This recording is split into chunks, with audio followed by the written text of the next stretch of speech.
"You sure you belong on this mat, sweetheart? This isn't the visitor center." The words carried across the combative's bay, the way a thrown bottle carries across a quiet room, and half the platoon turned to see where they would land. Petty Officer First Class Dax. Holloway stood at the center of the mat with his hands on his hips, chest still heaving from the last round, sweat tracing the lines of a body that had spent 7 years being told it was exceptional. He was grinning. He always grinned before he did something he thought was funny. The woman he was grinning at stood at the edge of the mat in a plain blue jacket, a canvas bag over one shoulder, and she did not answer him. She was small. That was the first thing anyone noticed, and it was the thing Holloway had noticed from across the bay. Small, quiet, middle of her life, with the kind of face that did not ask to be looked at twice. She could have been a contractor sent to inventory the pull-up bars. She could have been somebody's ride, waiting in the wrong building. She looked to a room full of young men who measured worth in inches and pounds and repetitions, like a person who had wandered in by mistake. She did not look like a mistake to Senior Chief Petty Officer Reese Hale, but he had not looked closely yet. Holloway spread his arms for the benefit of the men behind him. "I'm serious," he said. "This is a closed evolution. Operators only. You want the tour? There's a nice young sailor at the front desk who'll walk you around." A couple of the newer men laughed, because that was what you did when Holloway performed. The heavy bags swung on their chains. The whiteboard on the far bulkhead carried the day's program of instruction in tight black marker, close quarters defense, a sequence of drills numbered 1 through 9. The woman set her bag on the low bench against the wall. She did it without hurry, the way a person sets down something they have carried many times. From the top of the bag she took a small coin, dark and unmarked, worn smooth at the edges, and she placed it on the bench where it would not roll. Then she folded her jacket once, laid it beside the coin, and stood. That was when her weight settled. It was a small thing. It would have meant nothing to anyone who had not spent a life learning to read it. Her feet came a few inches apart, one slightly behind the other. Her knees softened. Her hands, which had been at her sides, came to rest low in front of her, loose, quiet, doing nothing at all. And it was the quality of that nothing that made Reese Hale stop mid-sentence with a junior operator and turn his head. She moved the way water finds level, without argument, without waste. She had not squared up. She had not raised her fists. She had simply arranged herself, and every ounce of her was suddenly where it needed to be. Holloway saw none of it. He saw a small woman who had not left, and to Holloway, a person who did not leave when he told them to was an invitation.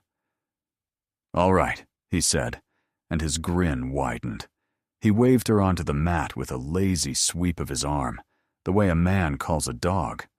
"Come on, then. You want to be here so bad. Come learn something. I'll go easy. I'll go real easy." He looked back at his platoon. "Somebody time it." The men laughed again, louder now, sensing a show. Aiden Kroll, a second class with a boxer's flattened nose, pulled out his phone and held it up like a stopwatch. The bay smelled of rubber and old sweat, and the sharp tang of liniment. Fluorescent light came down flat and white on 40 feet of blue mat. The woman walked onto the mat. She did not stride, and she did not hesitate. She crossed the distance between the bench and the center at a pace that gave nothing away, and she stopped an arm's length from Holloway, and she looked up at him with an expression that was not fear, and was not anger, and was not anything he had a name for. It was patience. It was the patience of a person who has stood in far worse rooms than this one, and walked out of all of them. Reese Hale set down the towel he was holding. Something in the back of his mind had begun to ring, low and steady, like a warning bell heard through water. "She's really doing it," Kroll said, delighted. The woman set her feet, and the senior chief's face changed. Holloway decided to be generous. That was the worst of it later, when he would replay the morning in the dark and hate himself scene by scene. That he had believed, standing there, that he was being generous. "Okay," he said, dropping into a lecturing tone, loud enough for the room. "First thing, when somebody shoots for your legs, you sprawl. Hips down, weight back. Then you can work a guillotine or a front headlock, whatever." He mimed it slowly, hands chopping the air, playing teacher. "You probably don't even know what a guillotine is. That's fine. That's why we train." "It's a front headlock choke," the woman said. Her voice was low and even, and it cut cleanly through the noise because it was not trying to. A few of the men stopped laughing to listen. "And what you just showed," she went on, "wasn't a sprawl. You dropped your hips, but you left your head up and your base square. Do it against a real level change and you go over backward." She said it without heat, the way a person reads a gauge. "If you're going to teach it, name it right. And do it right. There are people who will die because somebody taught them wrong in a room like this." For a moment, Holloway had no answer, because the answer she had given him was correct, and correct in a vocabulary he had spent years earning and had assumed she could not possibly own. Then he laughed, because laughing was easier. "Listen to this," he said to the room. "We got a black belt.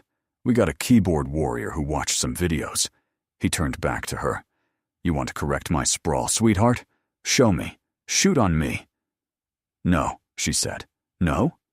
"You shoot on me," she said. "You're the one who wants to prove something." Reese Hale had come to the edge of the mat now. He was a big man, 41, gone a little heavy through the shoulders, with a cadre badge clipped to his collar and 22 years of reading bodies behind his eyes. He was not watching Holloway. He was watching the woman's feet, the way she had shifted her weight to the balls of them the instant Holloway said the word, shoot, a fraction of a second, before a normal person would have understood the sentence was finished. He leaned toward Kroll and spoke low. "Watch her feet," he said. "Not her hands. Her feet." Kroll grinned, not understanding. "Senior, she's about to get folded." "Who signed her in?" Kroll blinked. "What?" "Down at the quarterdeck. Who signed her onto the compound?" Hale's voice had lost its ease. "You don't walk onto this command off the street. Somebody signed her in, and they knew who she was, and they let her walk back here alone. Find out who." Kroll went, because the tone allowed nothing else, threading out of the ring toward the bay door, with his phone finally lowered. Hale stayed at the cage edge and made himself small and quiet the way he had learned to do around things that were about to go wrong. He had spent 22 years in rooms like this one. He had learned to read men the way a farmer reads weather, by 100 small signs that added up to a certainty long before the storm arrived, and every sign on the small woman in the gray shirt was pointing the same direction. It was not in what she did. It was in what she didn't do. She did not fidget. She did not glance at the crowd for permission or for sympathy. She did not set her jaw or ball her fists or do any of the small, frightened things a person does when a larger person means them harm. She simply stood, weight over the balls of her feet, hands empty and low, breathing slow, and waited. And Reese Hale, watching her wait, felt the certainty arrive whole and cold in his chest. He had seen that stillness exactly twice before in his career. Both times it had belonged to people who had already, somewhere the rest of them had never been, done the thing everyone else was only training for. Kroll lowered the phone a little. For the first time, the game had a shadow in it. He looked at the woman again and tried to see what the senior chief was seeing, and he could not, because he did not yet know how to look.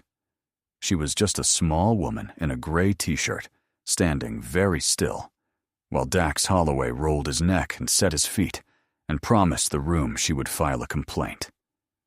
Hale moved toward the bulkhead where the phone hung. He put his hand on it. Then he stopped, because a call would take a minute, and he had the sudden cold certainty that this was going to take less than that. He turned back to the mat. The woman had not moved. She stood in the center of 40 feet of blue, hands quiet, weight centered, watching a man half a head taller and 60 pounds heavier decide how to humiliate her. And she wore the expression of someone waiting for a bus. "Whenever you're ready," she said. It should have ended there, with a warning heeded and a room going back to work. It did not, because Holloway was young and strong and surrounded by men whose opinion he had confused with his soul, and a man like that does not stop when he is winning the joke. He escalates until he wins the fight. "You hear that?" he called out, playing to them. "She's ready." He circled her slowly, bouncing on his toes, hands up and now in a loose boxer's guard. "We got a real operator here, boys. The contractor. Careful. She'll teach us all how to name our chokes." "Careful, Dax," Kroll said, catching the wave of it despite himself. "She'll file a complaint." The platoon closed in a loose ring around the mat, the way men do around a fight, and the ring changed the air. It made a stage. 3 of the younger operators started narrating in mock announcer voices. Somebody clapped a slow, taunting rhythm. Holloway drank it in. He reached out and shoved her shoulder, hard, the flat of his palm driving into the joint to knock her off balance and start the thing on his terms. She rolled with it. That was all. She did not stumble, and she did not brace. Her shoulder gave exactly as much as the shove required, and not 1 degree more, her feet adjusting under her in a small, quiet shuffle. And she ended up standing precisely where she had been, weight centered, hands low. It looked like nothing. It looked like she had swayed in a breeze. Only Hale, and 1 older operator leaning against the far wall with his arms crossed, understood that a person cannot do that by accident. A shove like that puts most people on their heels. It had moved her the way wind moves a mountain. One of the younger operators, a kid named Priest, who had been on the teams all of 8 months, stopped clapping. He could not have said why. He had been laughing with the rest of them a moment before, riding the easy, cruel current of the crowd. And then the small woman had absorbed a shove that should have put her on the floor, and had not so much as blinked, and the laugh had died in his throat without his permission. He looked around the ring to see if anyone else had noticed, and found that the older men had. The operator against the far wall had not moved, and had not smiled the entire time. A first class near the door had gone quiet, and was watching the woman's hands. The laughter was still going, still loud, still carried by Holloway and Kroll and the newest of the new, but it had begun to come apart at the edges, a few men at a time, as one by one, the ones who knew how to look began to look. That was the thing about a room like that. The joke needed everyone. It could survive a doubter or two, the way a fire survives a little rain. But the doubters were multiplying now, and the small woman in the center had not said a single word to make them. A lieutenant looked in through the open bay door, drawn by the noise. He took in the ring of men, the laughter, the small woman in the middle, and he read it as horseplay, as junior enlisted blowing off steam between evolutions. He had paperwork waiting. He turned and went back to it. Later, he would not forgive himself for that either. Holloway cracked his neck to the left and then the right, a showman's gesture, and set his feet in earnest. The grin was still on his face, but it had gone tight at the corners, because the shove had not done what a shove was supposed to do, and some animal part of him had registered that, and did not like it. "I'll go easy," he said again, and this time it sounded less like generosity, and more like a man reassuring himself. The woman looked at him with her patient eyes. There is a thing that happens in a room full of loud people when one person refuses to be loud back. The noise begins to feel thin. The men kept laughing and clapping and calling out. But the sound had started to float on top of the silence, coming off the small woman in the center, the way oil floats on water, unable to mix. Kroll felt it first among the young ones. His clapping slowed. He glanced at Rhys Hale and found the senior chief standing rigid at the edge of the mat with an expression Kroll had never seen on him, and the phone he had never finished dialing, hanging forgotten by its cord. "Whenever you're ready," the woman said again, and her two quiet words landed in the bay, heavier than all of Holloway's bravado stacked together. If you have ever watched the young forget what the older ones paid, and pay it again in front of them without a word, stay with this one, and subscribe to the Veteran Vault, so the quiet ones do not go unseen. Then it stopped being a joke. Holloway shot for the takedown at full speed. There was no easy in it, and there never had been. The easy had been the story he told the room. He dropped his level and drove off his back leg and came in low and hard for her hips, the way he had put bigger men than himself flat on their backs in front of crowds like this one, and the whole of his weight and speed and 7 years of certainty came with him. She was not there when he arrived. She had read the level change before it finished, the drop of his chin, the load of his hips, the tell that lives a heartbeat ahead of the movement itself. And she had turned, just enough, her lead leg sliding back, her hand coming down light on the back of his neck to guide his momentum past her into the empty air where she had been. He caught nothing but mat. He stumbled 2 steps, corrected, and came up red-faced, and the laughter around the ring had thinned to almost nothing. "Hold still," he said, and it came out ugly. He came again, and this time he did not shoot. This time he closed the distance and grabbed a fistful of her collar in one big hand and drove forward, meaning to run her back into the cage wall and pin her there and end the embarrassment with brute leverage. His knuckles were white in the fabric. His face was close to hers. This was no longer a lesson and no longer a show. This was a strong young man using his size on a smaller person because she had made him look foolish, and the men around the ring had gone quiet enough now to hear the scuff of feet on the mat. Somewhere in the ring, a phone came down.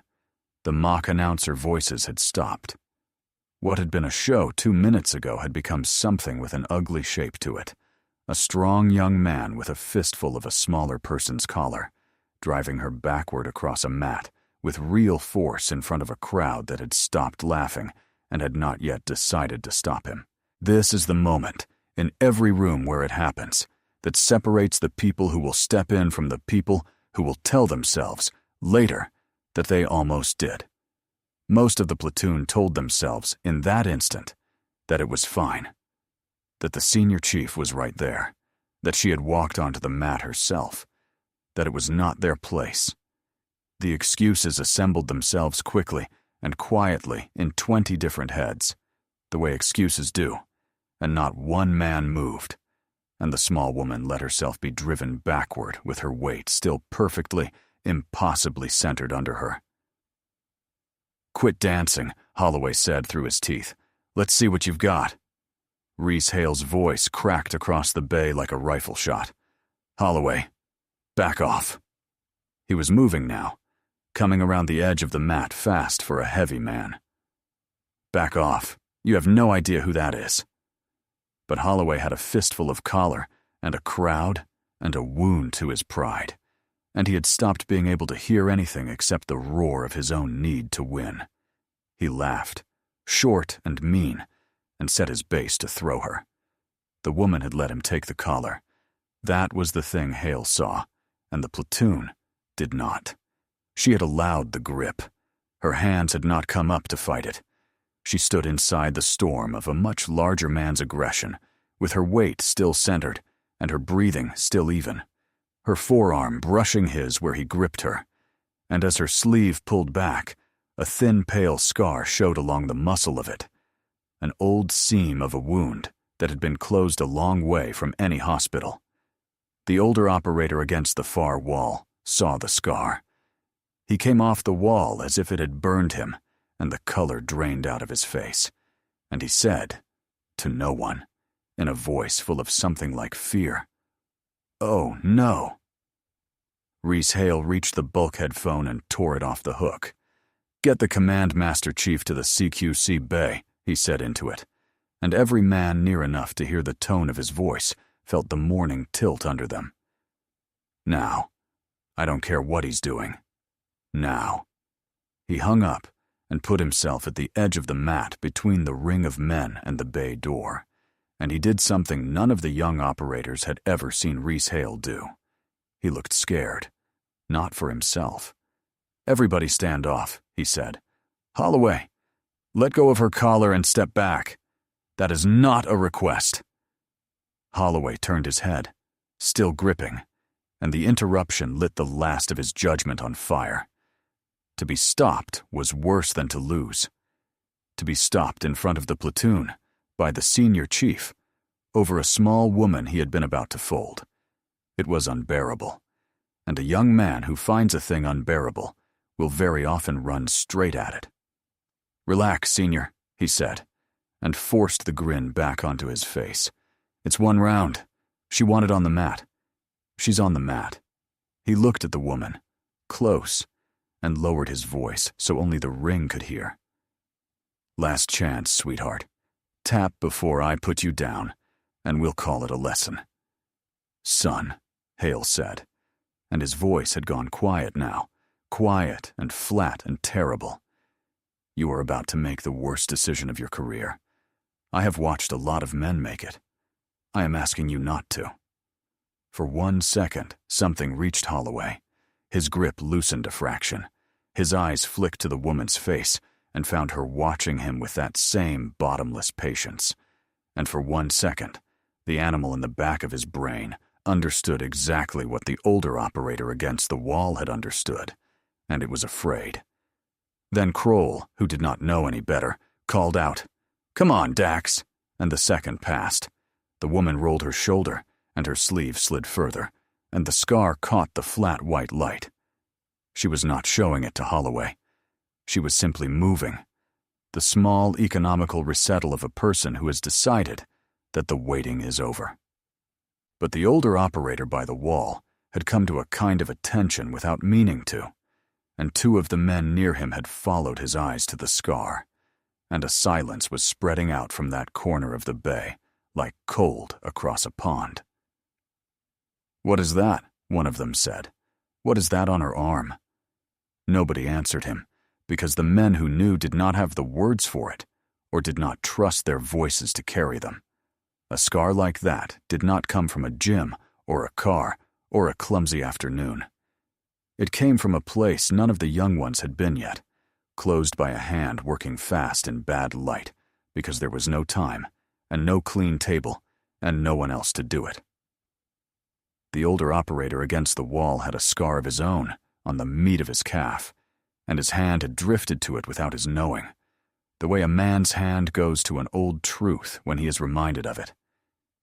He was looking at the small woman now, the way you look at weather coming over a ridge, and what was in his face was not fear of her exactly.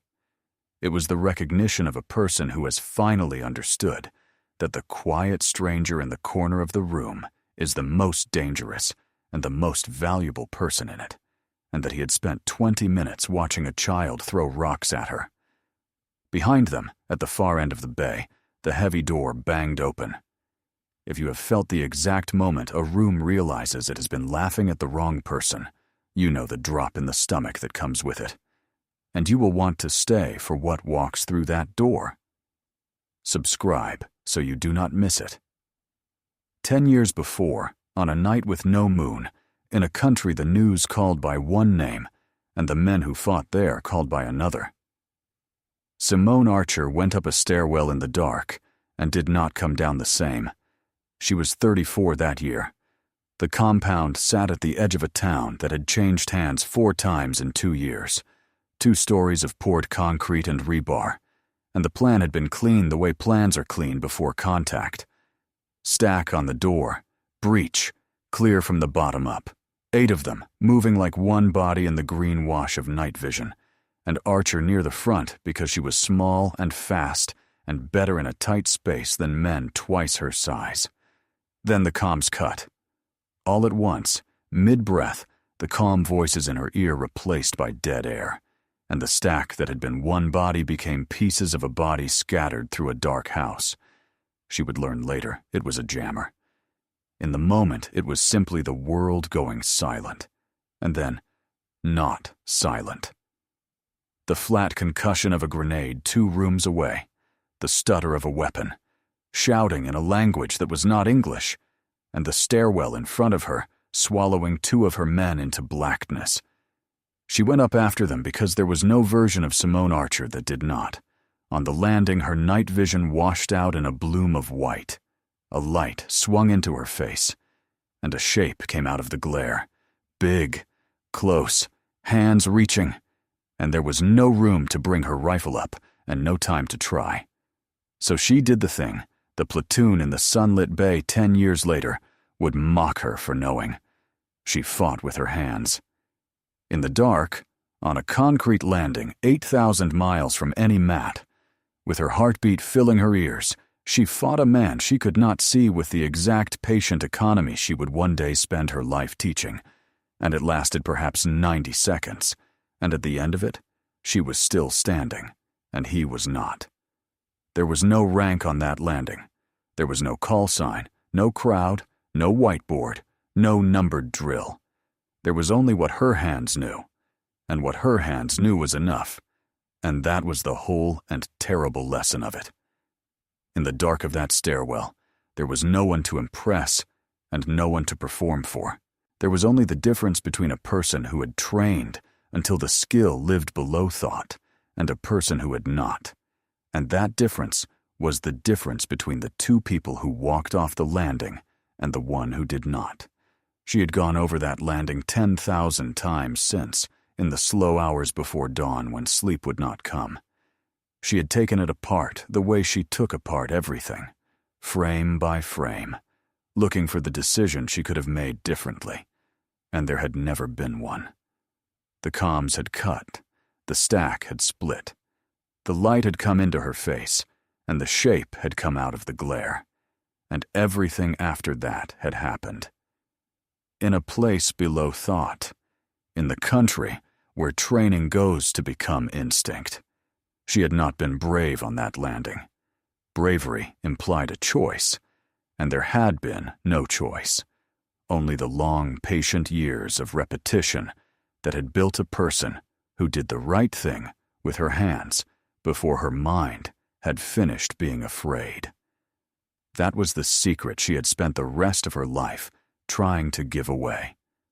Courage was a story people told afterward. What actually kept you alive, when the light swung into your face and the world went to hands, was the 1,000 dull mornings on the mat that nobody filmed and nobody cheered. The drills numbered 1 through 9, done correctly, 10,000 times, until they lived in the body deeper than fear could reach. She found her men in the room beyond. One of them was hurt badly.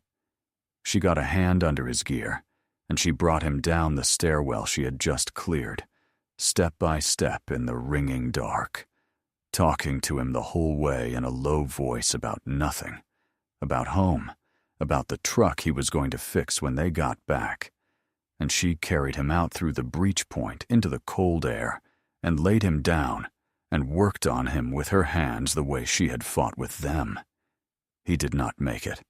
He died at the breach point with his head on her knee and his blood black in the green light, and the last thing he said was the name of his daughter. They gave Archer a bronze star with a small bronze letter V for valor, and a purple heart for the seam of a wound along her forearm that a corpsman had closed in the field. And she stood at the ceremony months later in her dress uniform and let a captain pin the medal to her chest and felt nothing that resembled reward.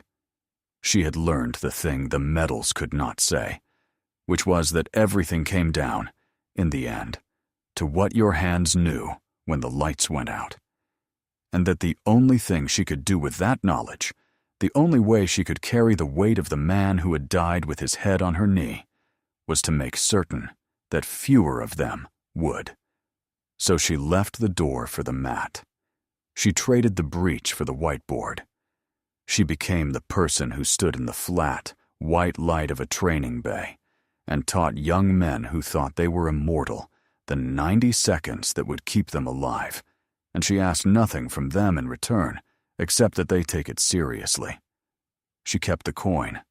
It was his, a plain challenge coin worn smooth, his daughter's initials scratched into the back of it by his own knife. She set it on the bench every morning before she stepped onto the mat so that she would never once teach a class without remembering exactly why she taught it. Back in the sunlit bay, Dax Holloway made his decision. He threw her.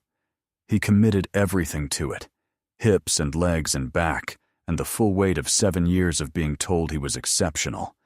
A hard hip throw meant to lift her off her feet and drive her into the mat and end the humiliation in front of the platoon once and for all. It was, in its way, a good throw. Against almost anyone in that room, it would have worked. She let the grip complete. That was the thing that none of them could account for afterward, when they tried to tell each other what they had seen. She did not resist the throw. She went with it. For a fraction of a heartbeat, she gave him the lift he wanted, and in that fraction, she dropped her own hips lower than his, slid her center beneath his center, tied up his throwing wrist with one calloused hand, and let his own committed momentum carry him over the top of a base he no longer had. The room heard it before it understood it, the heavy slap of a body meeting mat, and then silence. 5 seconds. Later, Kroll, who had been holding his phone up to time the round, would look at the number on the screen and not believe it. 5 seconds from the throw. Holloway was flat on his back with the wind driven out of him, and the woman was already there, folded down against him at an angle that put his own arm straight and turned across her body, his wrist trapped, his elbow loaded to the exact edge where the joint stops being a joint. She was not straining. She held him with the calm of a person closing a drawer. 1 ounce more of rotation, and the arm would break, and every operator around that mat knew it, and the knowing was what made the silence. Holloway bucked once, hard, reflex, and the movement fed straight into the lock and lit a white line of pain up his arm and into his shoulder, and he made a sound that no one in that bay had ever heard him make. "Okay," he gasped. "Okay, okay, let go! Let go!" He slapped the mat with his free hand, twice, then a third time, the universal surrender, and behind it, his voice cracked into something small and young. "Please, please, let go." She let go the instant he asked. There was no pause in it, no half-second of making him wait, no squeeze for the message. Mercy in her hands was faster than the break had ever been. She released the arm and rocked back off him and rose to her feet in one smooth motion, and she stood over him with her hands already quiet again at her sides, breathing no harder than she had been when he first called across the bay.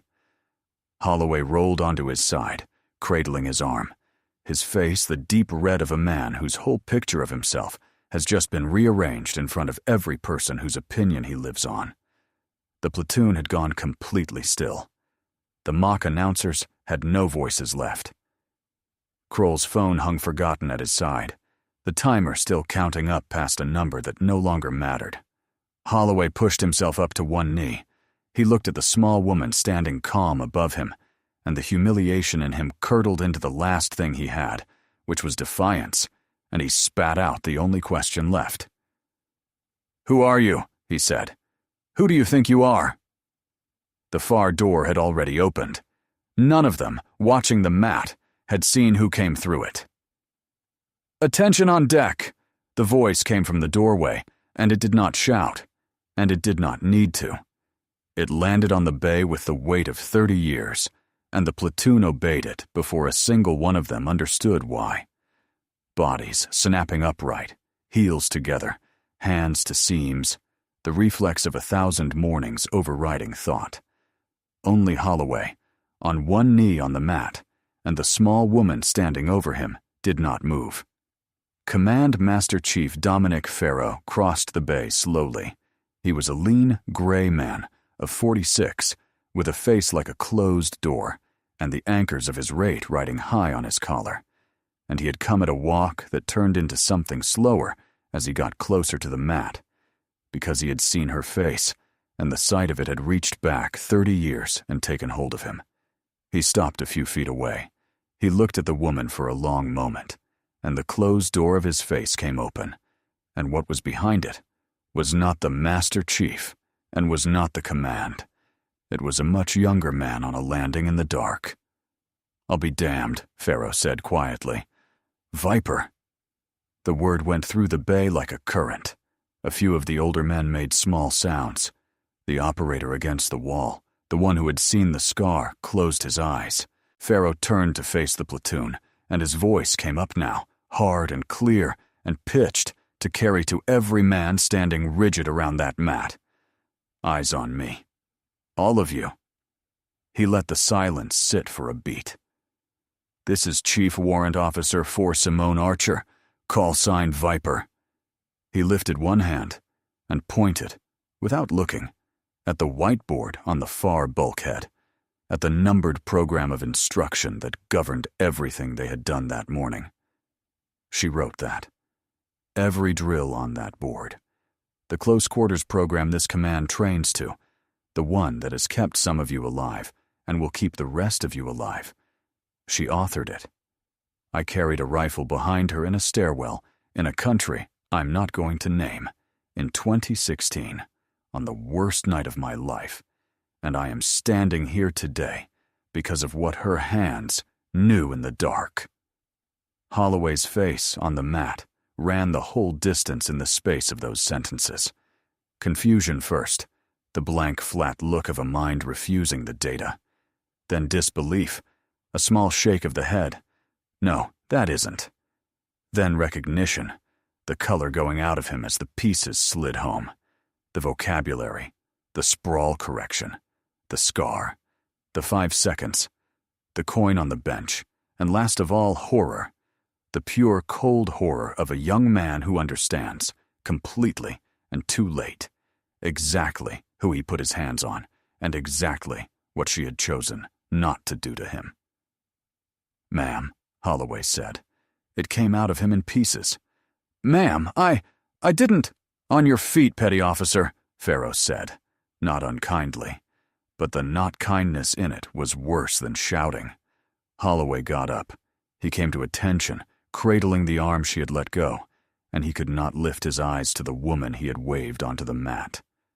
Around the bay, one by one, the men who had laughed came fully to attention on their own, without being told, the way you do when you finally see the thing that was in front of you the whole time. The operator against the wall was already there. Reese Hale let out a breath he had been holding since the morning tilted, and stood the tallest of all of them. Farrow was not finished. He walked the length of the mat slowly, letting the platoon feel the weight of his eyes pass over each of them in turn. And when he spoke again, his voice had dropped to something almost conversational, which on a man like Dominic Farrow was more frightening than any shout. "I want you to understand what you were looking at," he said. "Not a legend, not a story somebody tells you at the bar. A person. She came in this morning without a word, in a plain jacket, and she stood at the edge of your mat and watched you train, and every one of you decided in about 2 seconds that she was nobody, that she didn't belong. You were so certain of it, you built a joke out of it and passed it around the room." He stopped in front of Kroll, who had gone the color of paper. "She could have let this petty officer break his own arm on her. She had the right. She chose not to. Remember that the next time you decide, in 2 seconds, that you already know who somebody is." The woman they had called the contractor stood in the center of 40 feet of blue mat, in a plain gray t-shirt, weight centered, hands quiet, and looked at the young man who could not look at her. Command Master Chief Pharaoh let the silence do its work a moment longer, then spoke, quieter now, to Holloway alone, but loud enough for the lesson to land on all of them. "Your conduct in this bay is going to be addressed," he said, "by your chief and by me. You put unearned hands on a warrant officer. You ignored a direct order from your senior chief. You turned a training evolution into a spectacle to feed something in yourself that has no business on this team's." He paused. "We will talk about all of it. Not because she was who she was, because it would have been wrong if she had been exactly who you decided she was. A lost contractor who wandered into the wrong room. That is the part you need to understand." Reese Hale stepped forward. "It'll be handled, Master Chief," he said. "Through the chief's mess. Today." "See that it is." A murmur went through the platoon at that, quickly stilled. Somewhere near the door, a young operator was staring at the whiteboard as if he had never seen it, reading the numbered drills again, with the new and terrible knowledge of whose hand had written them. The program on that board was not an abstraction anymore. It was the 90 seconds on a dark landing, distilled and numbered, and handed to them so that they would not have to learn it the way she had. Every man in the bay who had ever run those drills half asleep, bored, going through the motions to get to lunch, felt the memory of his own carelessness settle on him like a weight. The woman they had waved onto the mat had been trying to save their lives all along, one dull morning at a time, and they had thanked her for it by asking if she belonged. And then the woman moved, and the whole bay watched her do it. She crossed the mat to where Dax Holloway stood at rigid attention with his ruined pride and his cradled arm and his eyes fixed on the floor, and she stopped in front of him, and she put out her hand. Not to shake it, she turned it palm up and open. An offer, the way you offer a hand to someone who has fallen down. Holloway stared at it. "You threw well," she said. Her voice had not changed all morning. It was the same low, even thing it had been when she corrected his sprawl. "Your base was wrong, and your ego was worse, but the throw itself was good. That's why it almost worked." She kept the hand out. "Take it." He took it. She did not pull him anywhere. He was already on his feet. But she closed her calloused hand around his for a moment, firm, and made him meet her eyes at last. "The mat doesn't care who you think you are," she said. "It doesn't care how many men are watching, or what you bench, or how many deployments you've got. It only cares what you're willing to learn. Out there in the dark, it's the same. The dark doesn't care either. The only thing that comes down the stairwell with you is what your hands already know." She let go of his hand. "Be here at 06, front of the mat. I'll teach you the rest. That goes for all of you. If this story has ever been you, underestimated, waved off, sure of nothing except that you would keep showing up anyway, then honor the ones who carry it in silence and subscribe to the Veteran Vault, so their stories find the people who need them." Nobody laughed now. 20 young operators stood around a blue mat in the flat white light and looked at a small woman in a gray shirt as if they were seeing her, and the whole room, for the first time that morning, was seeing her. Later, when the bay had emptied, and the heavy bags hung still on their chains, and the whiteboard waited to be wiped, Simone Archer walked back to the low bench against the wall. She picked up her folded jacket. She picked up the coin, the plain dark coin worn smooth at the edges, and she turned it once in her fingers so that the scratched initials on the back of it caught the light. A daughter's initials cut with a father's knife on the worst night of a life. She held it for a moment the way she held it every morning. Then she closed her hand around it and put it in her pocket. She went to the whiteboard. She did not wipe the program away. She uncapped the marker, and at the top of the board, above the numbered drills that had kept men alive, she wrote a single word in tight black letters. The word Dominic Farrow had spoken into the silence, the word that meant she was here and the class was hers. Viper. The coin was not a trophy. It had never been a trophy. It was a promise, and she kept it every single morning she walked back onto the mat. And she would keep it tomorrow at 06 when Dax Holloway came through the door with his arm in a sleeve and his eyes finally open. And she would make him, and all of them, a little harder to kill. She capped the marker. She set it on the tray. And Chief Warrant Officer 4 Simone Archer, call sign Viper, the woman they had asked if she belonged on the mat, turned off the lights in the bay she had earned in the dark and walked out into the morning to teach the class that was hers. Some warriors fade quietly into the years, but the valor never leaves them. Honor the ones who carry it in silence. Thank you for staying and watching. Subscribe to the Veteran Vault for more.